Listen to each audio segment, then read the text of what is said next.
Hello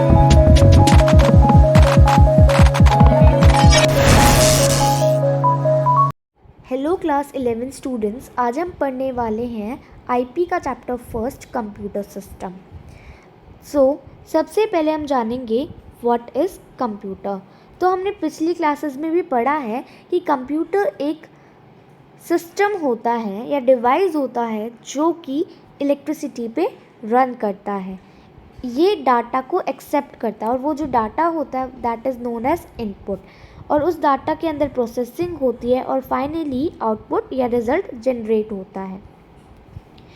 इसके अंदर हम डाटा स्टोर भी कर सकते हैं।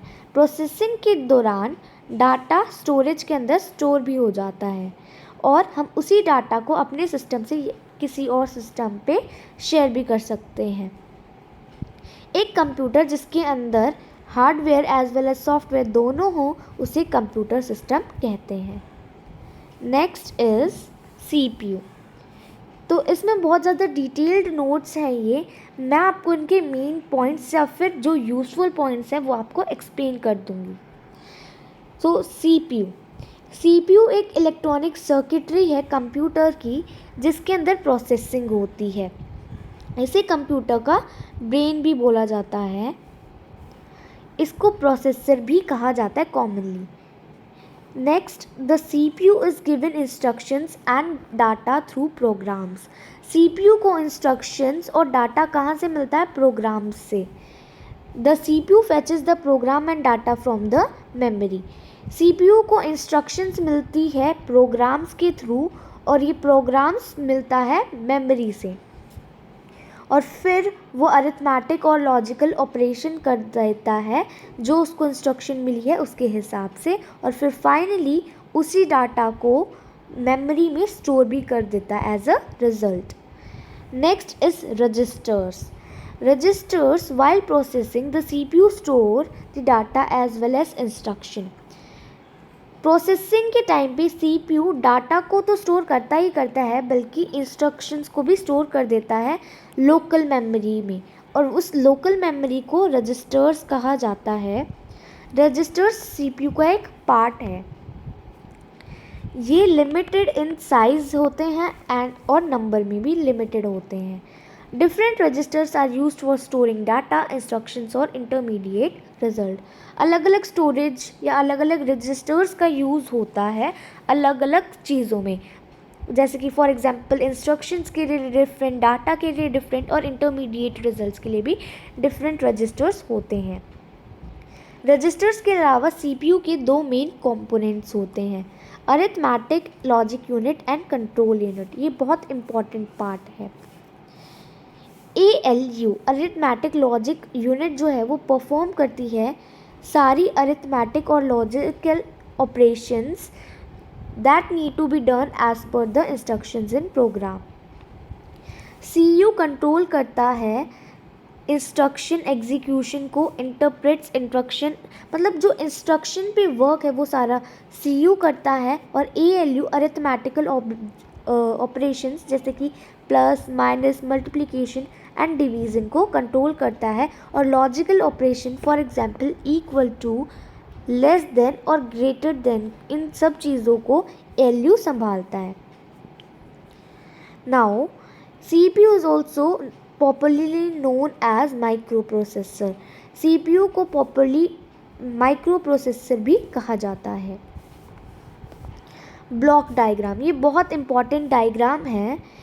इसके अंदर हमारी सारी चीज़ें दी हुई हैं। तो सबसे पहले हम डाटा को इनपुट करते हैं, देन ये है स्टोरेज यूनिट और ये है CPU central processing unit. Storage unit में हमारी दो स्टोरेज होती हैं, सेकेंडरी स्टोरेज और प्राइमरी स्टोरेज, और हमारी CPU में दो सब पार्ट्स होते हैं, control unit and arithmetic logical units. जब हमारा डाटा इनपुट हो जाता है तो स्टोरेज में हमें अगर टेम्प्रेरी बेसिस पे डाटा स्टोर करना होता है तो वो प्राइमरी स्टोरेज में होगा, एंड परमानेंट बेसिस पे सेकेंडरी स्टोरेज में हो जाएगा, और उसके अंदर हमें इंस्ट्रक्शंस का वर्क, इंस्ट्रक्शन के ऊपर वर्क करेगा हमारा कंट्रोल यूनिट, और अरिथमेटिकल ऑपरेशंस करेगा हमारा ALU, और फाइनली हमारा डाटा का आउटपुट निकल जाएगा और फिर हम उसे निकाल लेंगे या प्रिंट कर लेंगे। Next is input devices. Input devices कौन से होते हैं? जो devices through which control signals are sent to a computer, जिसकी मदद से हम कंप्यूटर के अंदर डाटा भेजते हैं, उन डिवाइसेस को इनपुट डिवाइसेस कहा जाता है। ये डिवाइस इनपुट डाटा को डिजिटल फॉर्म में कन्वर्ट कर देते हैं, जो कि कंप्यूटर सिस्टम एक्सेप्ट करता है। Data entered through input devices temporary, वो टेम्प्ररी होता है और वो मेन मेमोरी यानी कि रैम में स्टोर होता है। For permanent storage and future use जो डाटा है और एज वेल एज इंस्ट्रक्शन वो परमानेंटली एडिशनल स्टोरेज में स्टोर हो जाती हैं, जिसे सेकेंडरी मेमोरी कहते हैं। I have already told you, main memory को हम प्राइमरी मेमोरी भी कहते हैं और सेकेंडरी मेमोरी में परमानेंट जो है इंफॉर्मेशन स्टोर हो जाती है। Input devices accepts the list of instructions and data from the outside world, converts these instructions and data in computer acceptable format, और फिर ये supplies the converted instructions and data to computer system for further processing। तो ये बहुत important steps हैं। Next is input devices की images देख लीजिए। सो कीबोर्ड एक इनपुट डिवाइसेस है, graphic pad also, web cam, scanner, digital camera, microphone, track ball, mouse, all these are input devices. Next is output devices. The devices that receives data from a computer system for display, physical production etc. is called output devices। जिन devices की मदद से computer system के बाहर data को लाया जाता है उन्हें आउटपुट डिवाइसेस कहते हैं। ये डिजिटल इंफॉर्मेशन को ह्यूमन अंडरस्टैंडेबल फॉर्म में कन्वर्ट कर देता है। A Braille display monitor is useful for visually challenged person. जो लोग देख नहीं सकते उनके लिए ब्रेल डिस्प्ले मॉनिटर होता है। To understand the textual output generated by computer, ताकि वो समझ सके कि क्या आउटपुट कंप्यूटर ने जनरेट करा है। तो आउटपुट डिवाइसेस क्या करते हैं बेसिकली, तो ये आउटपुट डिवाइसेस एक्सेप्ट करते हैं result produced by the computer which are in coded form, और फिर उनको कन्वर्ट कर देते हैं ह्यूमन रीडेबल फॉर्म में, फिर उसे सप्लाई करते हैं the converted results to the outside world. Next is output devices की इमेजेस देख लीजिए पहले। तो स्पीकर एक आउटपुट डिवाइस है, मॉनिटर भी एक आउटपुट डिवाइस है, headphones, plotter, projector, printer, all these are output devices. अब कौन से डिवाइसेस ऐसे हैं जो कि input as well as output both हैं? तो first of all touch screen devices are both input as well as output. This printer and camera, these all three are input as well as output devices। evolution of computer, computer कैसे evolve हुआ? तो first of all 3 eras होते हैं, manual era, mechanical era and electronic era. तीनों को समझेंगे। Manual era plus mechanical era. तो सबसे पहले हमारा अबैकस का इंट्रोडक्शन हुआ था। First calculation device of the world, computing is attributed to the invention of abacus almost 3000 years ago. सबसे पहला डिवाइस जो कि यूज़ किया जाता था वो था हमारा अबैकस। इस डिवाइस की मदद से हम क्या करते थे, बेसिक ऑपरेशंस करते थे, मैथमेटिकल ऑपरेशंस इस डिवाइस की मदद से किए जाते थे। नाउ ये किस जगह इन्वेंट किया गया था? बेबीलोनिया में। आपने हिस्ट्री में पढ़ा होगा बेबीलोनिया, वहीं पे ये इन्वेंट हुआ था। नेक्स्ट था हमारा, जस्ट वेट, नेक्स्ट था हमारा जॉन नेपियर स्पून। इसके अंदर multiplication, division, square, square root, addition, subtraction etcetera इस डिवाइस के अंदर की जाती थी। फिर हमारा पास्कलिन आया। ये ब्रेज पास्कल ने इन्वेंट किया था। ये एक मैकेनिकल कैलकुलेटर था जिसे पास्कल कैलकुलेटर या पैस्कलाइन कहा जाता था, जो कि एडिशन सब्ट्रैक्शन दो नंबर्स की डायरेक्टली कर देता था और मल्टीप्लिकेशन और डिवीज़न कर देता था रिपीटेड एडिशन और सब्ट्रैक्शन की हेल्प से। Moving to next slide, that is Charles Babbage, father of computer.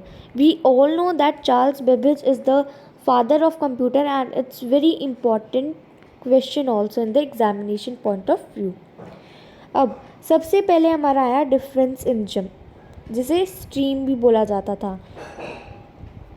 फिर हमारा एनालिटिकल इंजन भी डेवलप हुआ, हार्मन हॉलरिथ।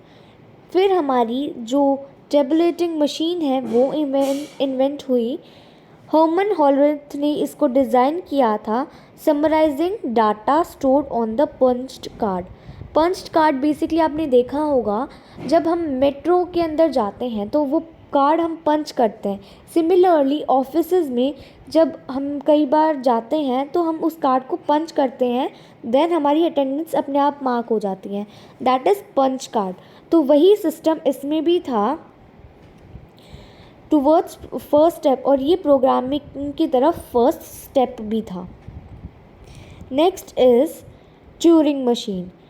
ये concept general purpose programmable machine के लिए बनाया गया था ताकि ये कोई भी प्रॉब्लम सॉल्व कर सके by executing program stored on punched card. Punched card के पॉइंट ऑफ व्यू से भी यही बनाया गया था। Mark 1, then it is very important. फिर हमारा मार्क 1 कंप्यूटर आया। World first general purpose mechanical digital computer Howard H Aiken in collaboration with IBM ने डेवलप करा था। ये it was design on the technique developed for punched card. ये punched card वाली technique के ऊपर ही डिज़ाइन किया गया था। Not purely electronic computer as it was constructed out of switches, relays, rotating shafts and clutches. ये properly electronic नहीं था। It was also known as automatic sequence controlled calculator भी बोला जाता था इसे, और regarded as first realization of Babbage's analytical engine. Now electronic era. Electronic era में क्या हुआ था? In 1939, the first prototype of electronic computer was developed. 1939 में ये वाला कंप्यूटर भी डेवलप हो गया। तो बेसिकली ये वैक्यूम ट्यूब्स थे। ये फ्रेगाइल ग्लास डिवाइस था, बल्ब की इलेक्ट्रिक बल्ब के टाइप का, that could control and amplify electronic signals, जो कि इलेक्ट्रॉनिक सिग्नल्स को कंट्रोल करता था। बेसिकली वैक्यूम ट्यूब टेक्नोलॉजी ने पॉसिबल कर दिया था इलेक्ट्रॉनिक डिजिटल कंप्यूटर्स को। Next is ENIAC, electronic numerical integrator and computer. First operational electronic digital computer थे ये, जो कि US आर्मी ने डेवलप करे थे। ये जे प्रेस्पर एस्कार्ट और जॉनी मॉचली ने मिलकर यूनिवर्सिटी ऑफ पेनिसिल्वेनिया में बनाए थे। It was able to solve large class of numerical problems. बड़ी बड़ी numerical problems को ये solve कर देते थे।